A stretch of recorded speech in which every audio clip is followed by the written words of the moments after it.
In this video, I'll show you how to contact customer support in Docusign using a simple and practical approach that most users can follow easily.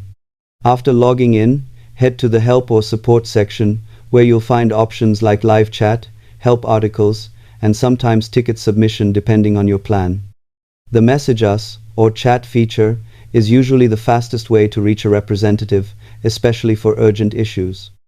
You can also explore the knowledge base first, as many common problems are already answered there. Keep in mind that response times can vary, and higher tier plans may get priority support. It's always best to provide clear details, screenshots, or error messages to speed up resolution.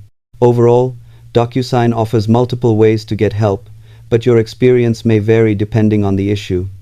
Subscribe for more honest, practical tech tips that actually make